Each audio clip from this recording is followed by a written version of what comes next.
เป็นคนเมืองหูฟังหูเรื่องจะบอกเคยคิดหลอกคิดจุหลอกลวงไผถ้าจะมาถามหมู่เฮานี้มาจากไหนบอกไกลเที่ยวไปแค่2-3 เดือน12 ปันนาจะพาไปเยี่ยมไปแอวไปหอดไปแผ่วเจียงรุ้งเจียงตุงแดนไกล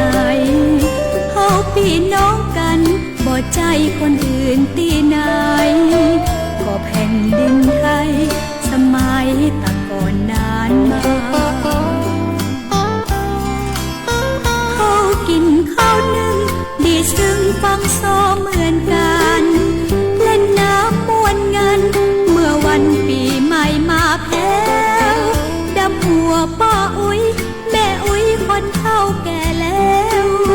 เดือนยี่มาแผ่วชวนกันไปลอยกระทงจินลาแกงอ่อมป้าจอมก็มีเหมือนกันภาษาเฮานั้นคู่กันกับเมืองม่วนใจเจียงรุ้งเจียงตุงเจียงแสนเจียงไฮ้เจียงใหม่ก็เป็นคนไทยเลือดเนื้อเชื้อไขหาจี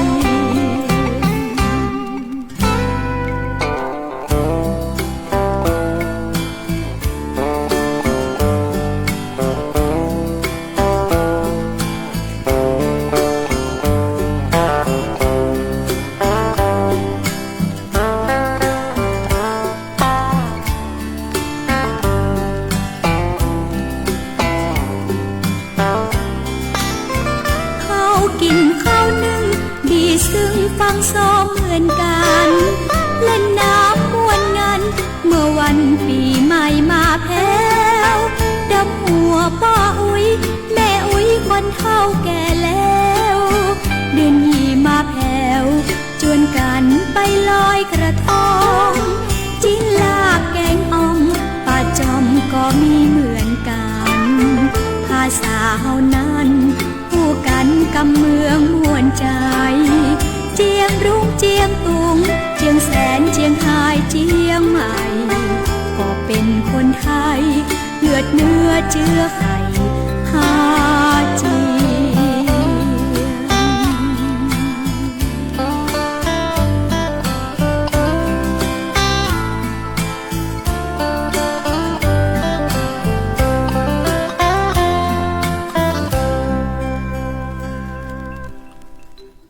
สวัสดีครับคุณผู้ฟังทุกท่านนะครับขอต้อนรับผู้ฟังเข้าสู่รายการม่วนกันบ้านเฮานะครับทางสถานีวิทยุกระจายเสียงแห่งประเทศไทยจังหวัดเชียงใหม่นะครับวันนี้ก็มาปะกันนะครับในวันศุกร์สุดสัปดาห์นะครับวันศุกร์ที่19 กรกฎาคม 2567นะครับวันนี้นะครับในส่วนของรายการนะครับก็มีกิจกรรมพิเศษนะครับในเรื่องจะมีในการจับรางวัลนะครับในส่วนที่ให้ท่านผู้ฟังนะครับส่งชื่อตียูแล้วก็เบอร์โทรนะครับรายการที่ชอบนะครับมายังรายการนะครับที่ท่านผู้ฟังชื่นชอบนะครับซึ่งวันนี้นะครับก็ได้มีการรวบรวมนะครับทั้ง4คลื่นความถี่นะครับว่าจะเป็นคลื่น 93.25 เมกะเฮิรตซ์คลื่น 98 เมกะเฮิรตซ์ AM 639 กิโลเฮิรตซ์และก็AM 1,476 กิโลเฮิรตซ์นะครับซึ่งวันนี้นะครับก็ได้รับเกียรติจากท่านผอ.สุพินจินดาหลวงนะครับจะมาอู้ถึงกิจกรรมนะครับในส่วนของการจับรางวัลนะครับในส่วนของที่มีโครงการนะครับเกี่ยวกับในเรื่องของตีฮื้อท่านผู้ฟังนะครับมาส่งรายชื่อต่างๆมาฮื้อนะครับว่าโครงการนี้เป็นจะได้กันพ้องนะครับสวัสดีครับท่านผอ.ครับสวัสดีเจ้าครับผมสวัสดีท่านผู้ฟังทุกท่านนะเจ้าที่ติดตามรับฟังทางสวท.เชียงใหม่ของเฮานะเจ้าทั้ง4คลื่นความถี่ครับเจ้าก็วันนี้ถือว่าเป็นวันที่ทุกท่านรอคอยนะเจ้าที่โครงการสำรวจผู้รับฟังของสวท.เชียงใหม่ของเฮานั้นเรียกว่า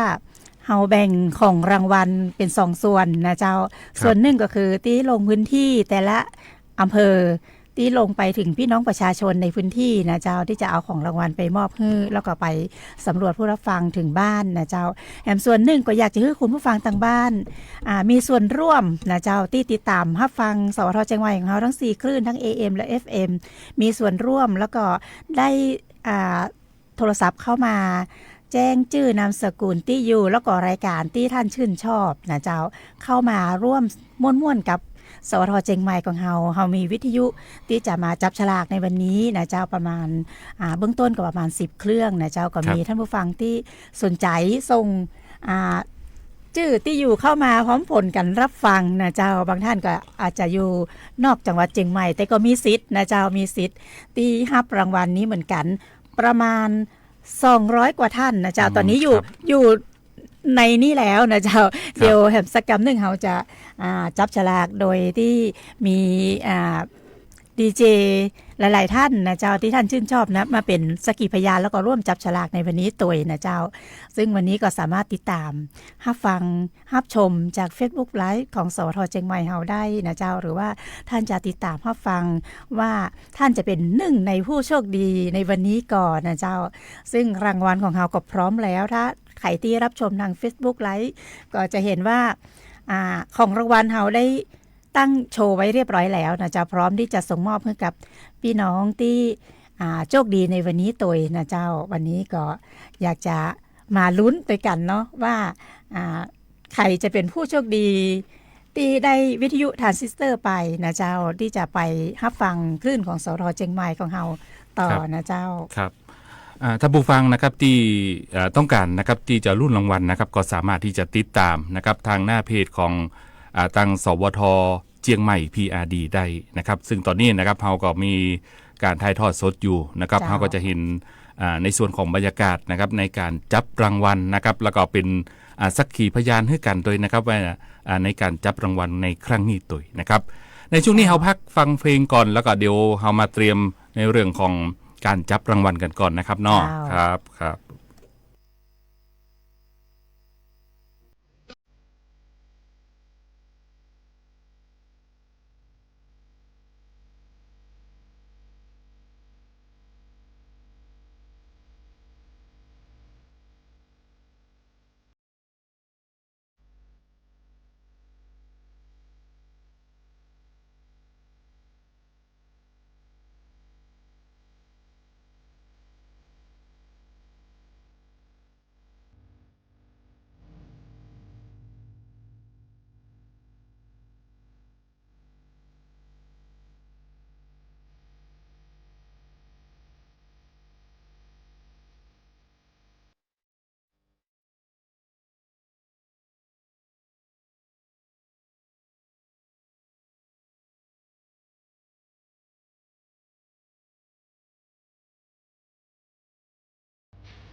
ลับเข้าสู่รายการม่วนกันบ้านเฮานะครับทางสถานีวิทยุกระจายเสียงแห่งประเทศไทยจังหวัดเชียงใหม่นะครับท่านผู้ฟังกำลังติดตามนะครับรับชมแล้วก็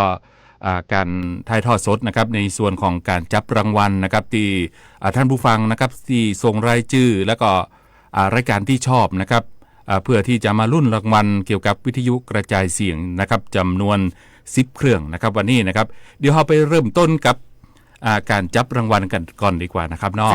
เจ้าตอนนี้หมวยก็อยู่ตังห้องทรงแห่งฝั่งนึงนะเจ้าตรงข้ามไอ้อ้วนมีคึกคักขนาดเลยนะเจ้ามีน้องเอหัวหน้าไฟค่ะมีน้องเจี๊ยบผู้สื่อข่าวของเฮามีน้องแจงผู้จัดรายการของเฮารวมไปถึงปอตัวนะเจ้าน้องปอก็ช่วยดูแลกันอยู่ในห้องนี้เอาจากอี้เลยเจ้าคุณผู้ฟังเชื่อว่าหลายๆท่านรอคอยแล้วนะเจ้าลุ้นเนาะมาหลายวันแล้ววันนี้ถึงนาทีที่ทุกท่านรอคอยเจ้าท่านผอ.สุพินจินดาหลวงของเราจับรางวัลแรกเลยเจ้าอยากจะได้ยินเสียงนะคะกลเอาลึกๆเนาะเอาไปลึกๆ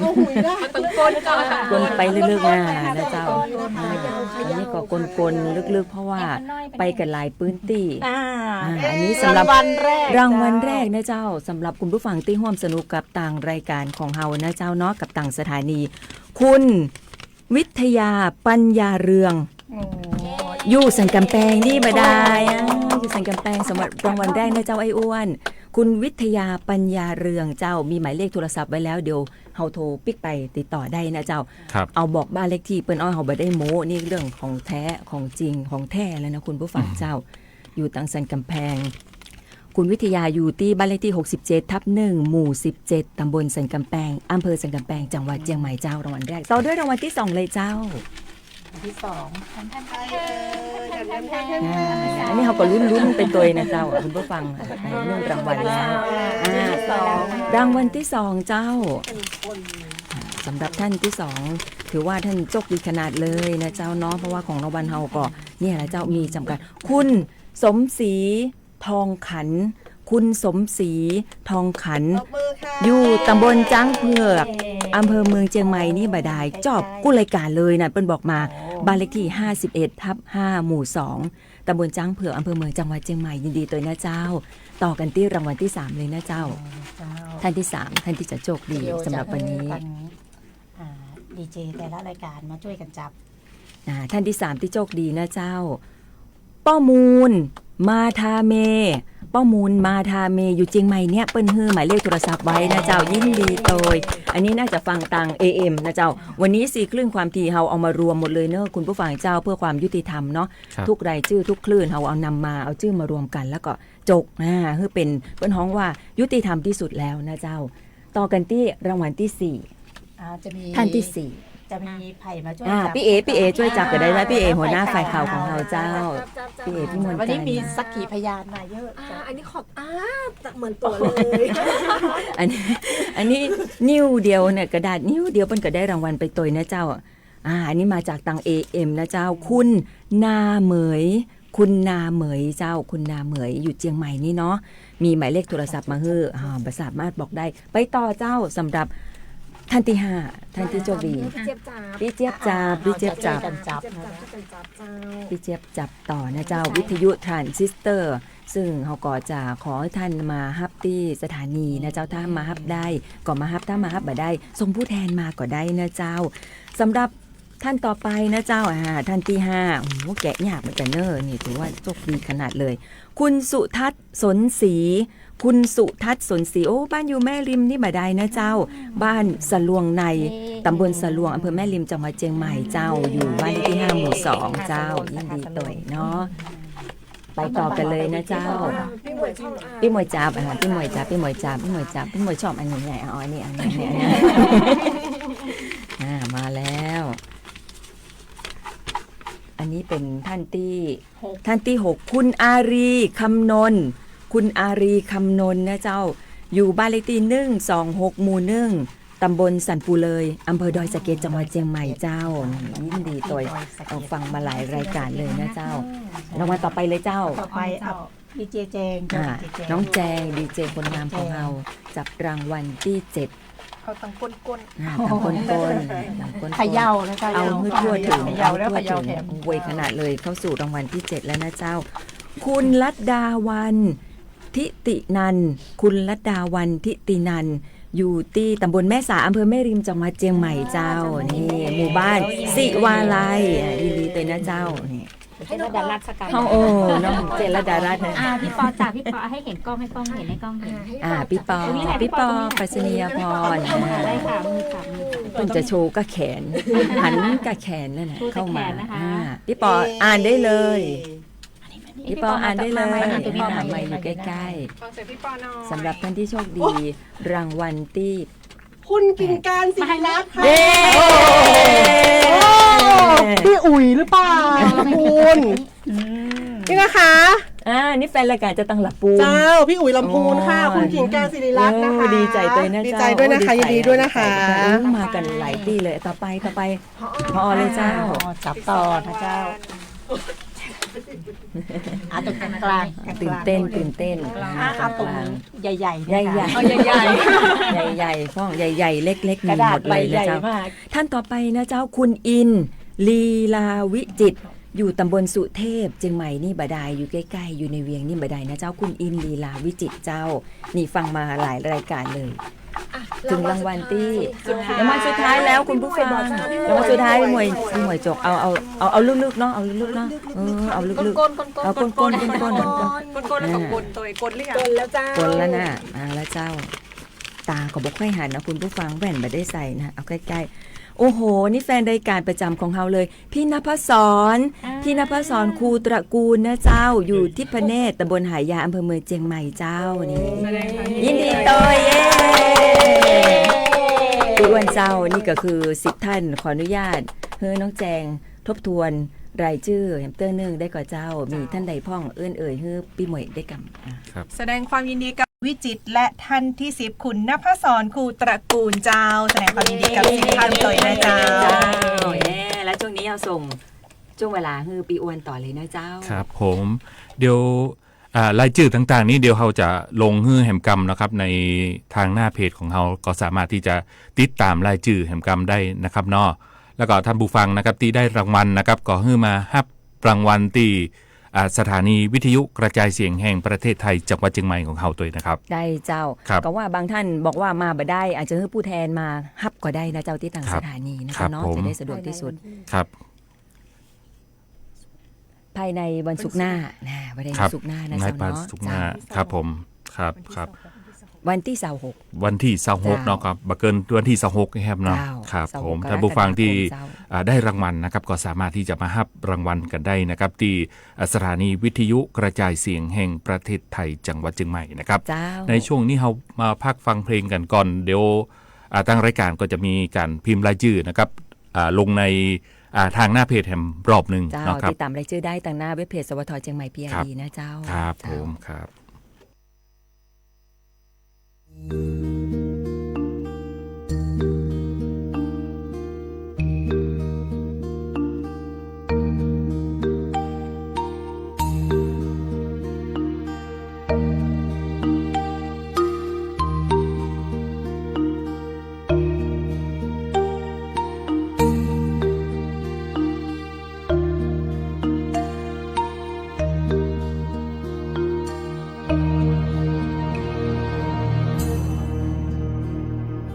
ฝากหัวใจไว้ตีปลายฟ้า ฝากสายลมหือป่าปัดไป อยู่แห่งหนไหนความฮักยิ่งใหญ่ ใจนี้อยากให้รู้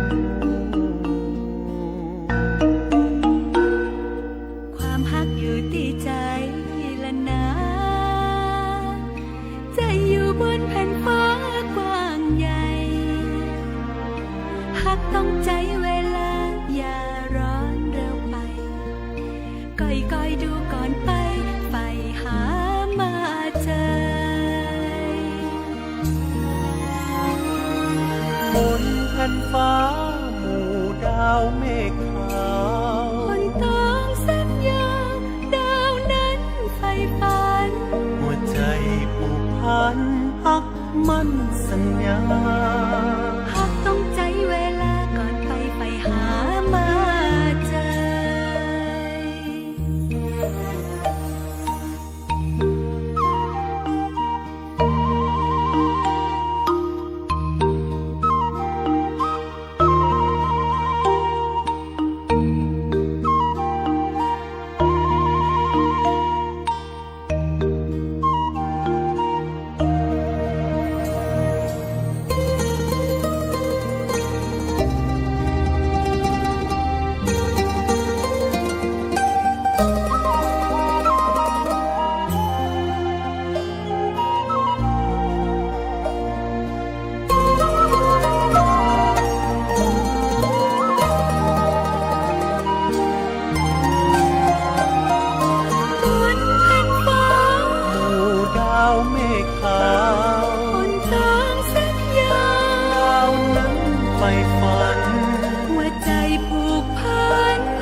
มเพื่อป่าปันไป อยู่แห่งหนไหนความฮักยิ่งใหญ่ มันคงจริงแน่ใสไฟหามาเจออยู่แห่งหนไหน ความฮักยิ่งใหญ่ มันคงจริงแน่ใสไฟหามาเจอ เ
กลับเข้าสู่รายการม่วนกันบ้านเฮานะครับทางสถานีวิทยุกระจายเสียงแห่งประเทศไทยจังหวัดเชียงใหม่ในช่วงที่ผ่านมานะครับเฮาก็ไม่ได้มีการจับรางวัลนะครับผู้ที่เข้าร่วมสนุกนะครับกับทางสวทเชียงใหม่นะครับซึ่งทางสวทเชียงใหม่นะครับก็ได้มีการแจกในเรื่องของวิทยุทรานซิสเตอร์นะครับจำนวน10รางวัลนะครับสำหรับผู้ที่ร่วมนะครับในกิจกรรมนะครับในการสำรวจนะครับของผู้ฟังนะครับซึ่งรางวัล10รางวัลนะครับที่ได้มีการจับรางวัลไปแล้วนะครับก็ยินดีกับผู้ที่ได้รับรางวัลตัวนะครับจำนวน10รางวัลนะครับซึ่งรายชื่อนะครับที่คนที่ได้รับรางวัลนะครับคนที่1นะครับคุณวิทยาปัญญาเรืองคุณสมศรีทองขันนะครับพ่อมูลมาทาเมนะครับคุณนาเหมยคุณสุทัศน์สนศรีคุณอารีคำนนท์คุณรัตดาวันทิตินันท์คุณกิ่งการสิริรัตน์คุณอินลีลาวิจิตรคุณณภศรคูตระกูลนะครับนี่ก็เป็นผู้ที่โชคดีนะครับได้รับวิทยุทรานซิสเตอร์นะครับที่ได้ร่วมสนุกกับทางสวทเชียงใหม่นะครับซึ่งทางสวทเชียงใหม่นะครับก็ขอขอบคุณนะครับทุกท่านนะครับที่ได้ร่วมสนุกกันนะครับก็มีการส่งรายชื่อมีการส่งเบอร์โทรต่างๆแล้วก็รายการที่ชื่นชอบนะครับเพื่อที่จะฮือทางสวทเชียงใหม่นะครับหรือว่าสถานีวิทยุกระจายเสียงแห่งประเทศไทยจังหวัดเชียงใหม่นะครับได้มีการพัฒนานะครับเพื่อที่จะฮือความฮู้แล้วก็ความสนุกสนานให้กับท่านผู้ฟังนะครับแล้วก็ฮือได้รับข้อมูลข่าวสารต่างๆนะครับนี่ก็เป็นกิจกรรมนะครับที่ทางสวทเชียงใหม่นะครับได้จัดขึ้นนะครับถ้ามีกิจกรรมดีๆนะครับเรื่องของรางวัลอย่างต่างๆนะครับเดี๋ยวทางสวทเชียงใหม่ก็จะมาแจ้งให้กับท่านผู้ฟังทุกท่านได้รับทราบต่อไปนะครับนี่ก็เป็นเรื่องราวข่าวสารนะครับที่นำมาให้ท่านผู้ฟังได้ติดตามรับฟังกันนะครับสำหรับผู้ที่ได้รับรางวัลนะครับก็สามารถที่จะมารับรางวัลได้ที่ทางสวทเชียงใหม่ได้นะครับก็มารับโดยตัวเองนะครับหรือว่า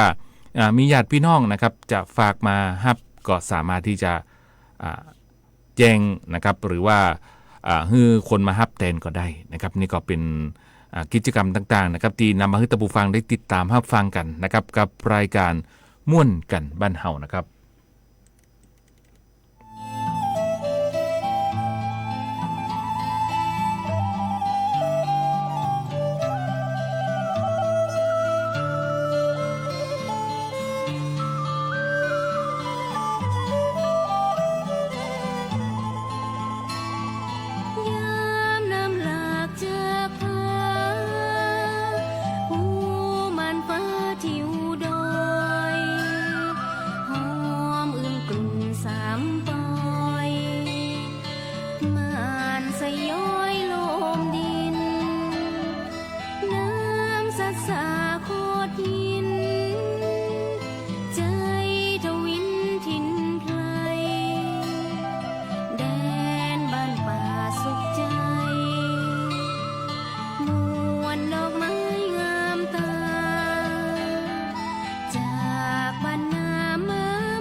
ใจของข้าทวินอยาก ลับถิ่นเมืองเหนือสุขใจยิ่งเหลือเมื่อได้มาโยนแมกไม้ไกลเถื่อนนั้นมีมนต์ดนใจข้าหวนคืนดนใจข้าหวนคืนดนใจข้าหวนคืน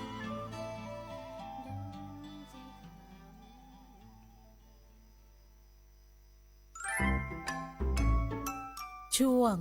สิ่งดีๆจาก PEA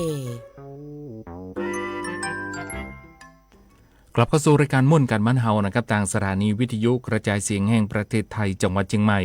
ในช่วงนี้นะครับทางรายการนะครับก็มีเรื่องราวข่าวสารนะครับในส่วนของทางการไฟฟ้าส่วนภูมิภาคหรือ PEA นะครับนำมาให้ท่านผู้ฟังได้ติดตามรับฟังกันซึ่งการไฟฟ้าส่วนภูมิภาคหรือ PEA นะครับก็ได้มีการเตือนภัยกลุ่มมิจฉาชีพรูปแบบใหม่นะครับในการอ้างตัวเป็นเจ้าหน้าที่ของการไฟฟ้าส่วนภูมิภาคหรือ PEA นะครับซึ่งการไฟฟ้าส่วนภูมิภาคหรือ PEA นะครับบ่มีนโยบายนะครับคือเจ้าหน้าที่นะครับในการแจ้งข้อมูลหรือส่งลิงก์ให้กับผู้ใช้ไฟฟ้านะครับเพื่อที่จะรับสิทธิประโยชน์ต่างๆนะครับของการไฟฟ้าส่วนภูมิภาคหรือ PEA นะครับบ่ว่าจะเป็นช่องทางใดก็ตามหากผู้ใช้ไฟฟ้านะครับได้รับข้อความดังกล่าวก็อย่าหลงเชื่อนะครับทั้งนี้นะครับผู้ที่ใช้ไฟฟ้าก็สามารถที่จะสังเกตช่องทางที่ถูกต้องของ PEA ได้ดังนี้นะครับช่องทาง Line Official Account นะครับของ PEA นะครับก็คือ @PEA Thailand นะครับและมีสัญลักษณ์โล่สีเขียวที่ผ่านการรับรองนะครับจากแอปพลิเคชัน Line นะครับตั้งเว็บไซต์นะครับต้องมี www.pea.co.th นะครับตั้งแอปพลิเคชัน PEA Smart Plus นะครับต้องดาวน์โหลดผ่านทาง App Store และก็ Play Store เต้าอั้นนะครับหากมีข้อสงสัยนะครับก็สามารถที่จะสอบถามข้อมูลเพิ่มเติมได้ที่สำนักงานการไฟฟ้าส่วนภูมิภาคในพื้นที่นะครับหรือโทรศัพท์นะครับ1129 PEA Contact Center ได้ตลอด24ชั่วโมงนะครับนี่ก็เป็นในส่วนของตังการไฟฟ้าส่วนภูมิภาคหรือ PEA นะครับที่ได้มีการแจ้งเตือนมิจฉาชีพรูปแบบใหม่นะครับที่อ้างตัวเป็นเจ้าหน้าที่ของการไฟฟ้าส่วนภูมิภาคหรือ PEA นะครับนำมาให้ท่านผู้ฟังได้ติดตามรับฟังกันนะครับกับรายการม่วนกันบ้านเฮานะครับ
กลับเข้าสู่รายการม่วนกันบ้านเฮานะครับทางสถานีวิทยุกระจายเสียงแห่งประเทศไทยจังหวัดเชียงใหม่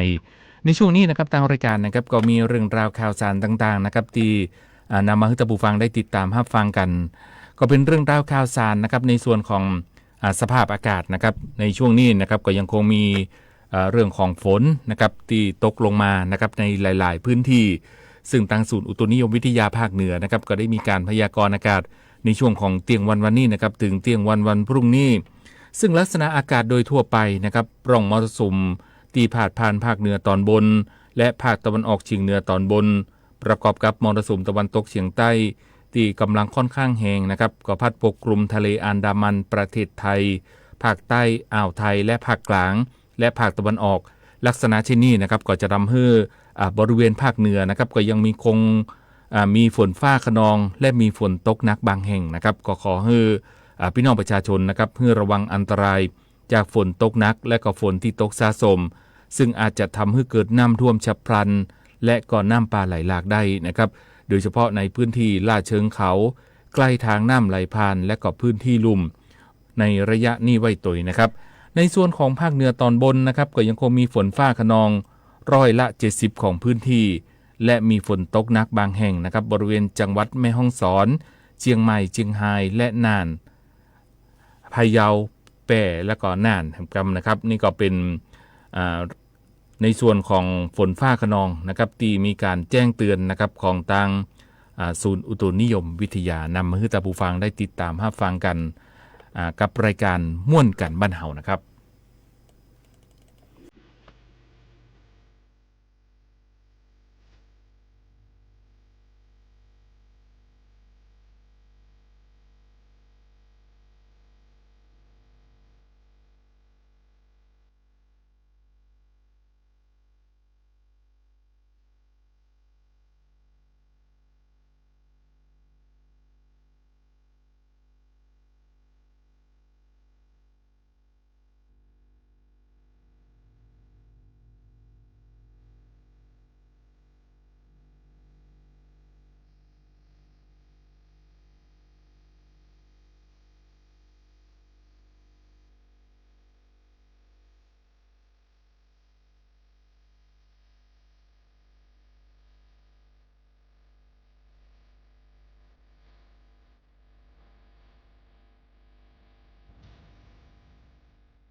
กลับเข้าสู่รายการม่วนกันบ้านเฮานะครับทางสถานีวิทยุกระจายเสียงแห่งประเทศไทยจังหวัดเชียงใหม่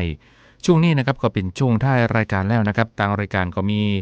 ในส่วนของถ้อยคำสำนวนล้านนานะครับนำมาฝากคุณผู้ฟังกัน วันนี้เสนอคำว่าซอนเปิ้นไตขัวตัวกลัวตกน้ำนะครับซอนเปิ้นไตขัวตัวกลัวตกน้ำนะครับความหมายก็คือซอนเปิ้นไตขัวนะครับแต่ตัวเก่านะครับกลัวตกน้ำนะครับความหมายก็คือสอนวิธีไต่บนสะพานให้กับผู้อื่นนะครับแต่ตัวเก่านะครับกลับกลัวตกสะพานความหมายก็คือดีแต่แนะนำผู้อื่นแต่ตนเองกลับปฏิบัติบ่ได้นะครับอันนี้ก็ความหมายที่ว่าสอนเปิ้นไต่ขัวตัวกลัวตกน้ำนะครับนำมาให้ท่านผู้ฟังได้ติดตามรับฟังกันนะครับจากอาจารย์สนันธรรมธิผู้เชี่ยวชาญด้านศิลปะวัฒนธรรมมหาวิทยาลัยเชียงใหม่นำมาให้ท่านผู้ฟังได้ติดตามรับฟังกับรายการม่วนกันบ้านเฮานะครับดูเวลาแล้วนะครับคงจะต้องนำรายการม่วนกันบ้านเฮานะครับลาคุณผู้ฟังไปก่อนเฮาก็จะมาปากแหลมกรรมนะครับในวันจันทร์หน้า